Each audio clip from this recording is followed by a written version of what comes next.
Today I'm reviewing TMNT, Mutants in Manhattan. Developed by Platinum Games using one of their special trademarks in all their games, Time. You're playing as the four lovable turtle heroes that we all know and love in the quest to stop Shredder. So make sure you get that pizza ready, make sure you get April on the line, and make sure you tell Master Splinter we're out fighting crime, and let's get started.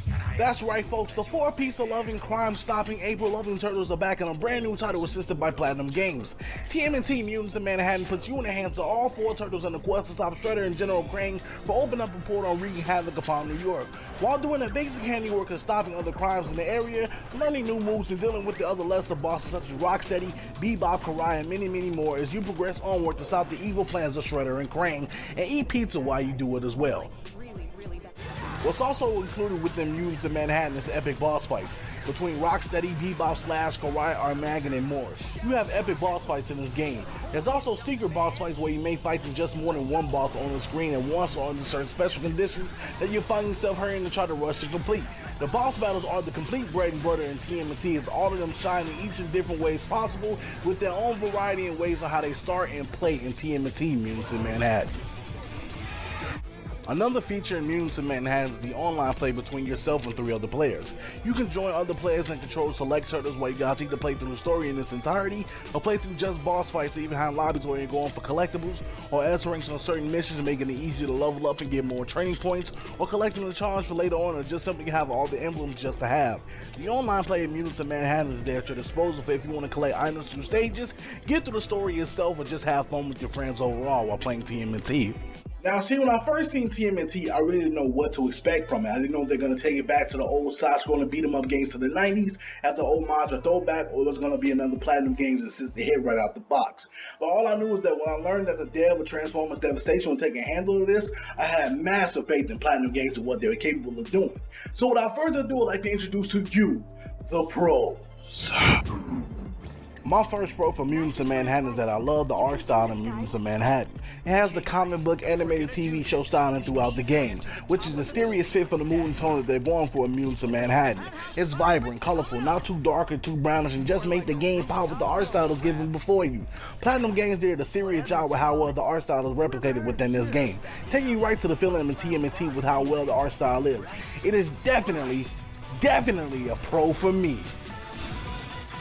My next pro for Mutants in Manhattan is that the gameplay is so fast-paced, frantic, and in your face, with all 4 turtles fighting on screen at once with skills and weaponry going off on an insatiable amount of enemies hopping on screen. The gameplay has the Platinum Games trademark of being a massive combo fest, just that this time it's all 4 heroes at screen going in at once. Especially since you can seamlessly switch between them, give them commands and everything between you and them.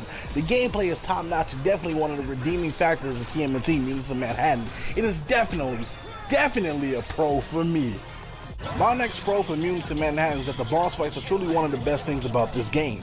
From the fight with Rocksteady and Bebop somehow jumping in through the middle, Wingnut having 2 different forms, General Crane regularly, then Mega Crane later on towering over the city, you have to fight him in giant mech-like moments, to even secret boss fight moments happening with Slash appearing on Magnum's fight, Shredder appearing earlier to help out Karai on her stage and having to fight not only one at a time but 2 bosses with the 4 heroes. It is definitely a pro for me. My next and last pro for Mutants in Manhattan is that the cheesy humor that we all know and love from TMNT is there. From the bad puns during the boss fights with Leo and Raph, to Donatello bringing smart humor to the fray, and even Mikey being the general humor bringer overall with his ode to honor bounding the pizza and not noticing that his own slice gets stolen by Master Splinter. The humor is there in Mutants in Manhattan and doesn't cease to miss a beat when needed in certain situational moments. It is definitely a pro for me. Now, see, I was so excited for TMNT Mutants in Manhattan simply because it was a Platinum Games project, and Platinum Games rarely messes up on certain things. But upon my playthrough of TMNT Mutants in Manhattan, there were some things I noticed that really wasn't quite there, and that certain things there was glaring issues over than others. So without further ado, I'd like to introduce to you the cons. My first con for TMNT Mutants in Manhattan is that the story isn't really all that. You find out the secrets of what Shredder and Krang are really up to and stop the sub-bosses from trying to gain control of what they want from Shredder, but there's no true push and no real feel to continue on. No true kick can make you want to go on. The boss battles of the stages make you continue on, but you wonder why all these boss battles are here, but for the most part the story lacks in certain areas of the game and it's a major letdown if you're a fan of the series itself. It's definitely a con for me. My next con for Mutants in Manhattan is that the online lobby and online framework itself is really bad and needs some work. Private matches for the most part work fine, but the online infrastructure is poorly made.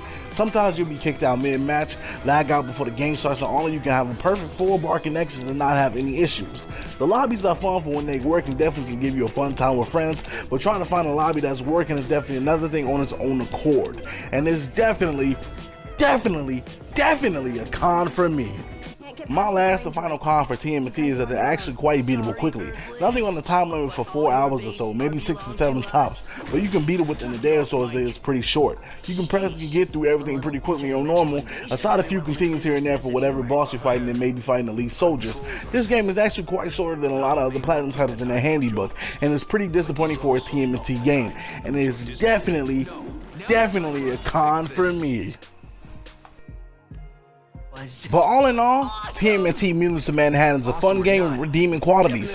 From the cool art style to the high-paced hack-and-slash gameplay to the awesome and epic boss fights and even the TMNT humor that we know oh so well, it's definitely a fun title and keeps the spirit of TMNT alive and well. But the lackluster story, shoddy online play, and the short length of this game doesn't pull it away, but definitely can turn some off. I'll be giving TMNT Mutants of Manhattan a 3 out of 5.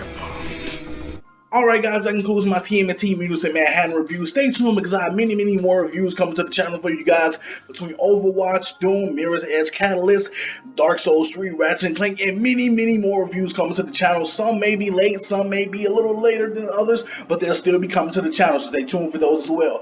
Also, if you're a fan of my Let's Plays, Outlast Episode 4 will be coming tonight, so stay tuned for that as well. I know many have been asking for these Let's Plays to hit to the channel, and we're getting back to it and getting back to the good stuff, so stay tuned for that as well. Also, if you don't follow me on my Twitch and Twitter, the link to both be in the description box below where you can follow me. I try to stream daily and I post on my Twitter pretty much every day practically, so follow me on those and you'll never be disappointed.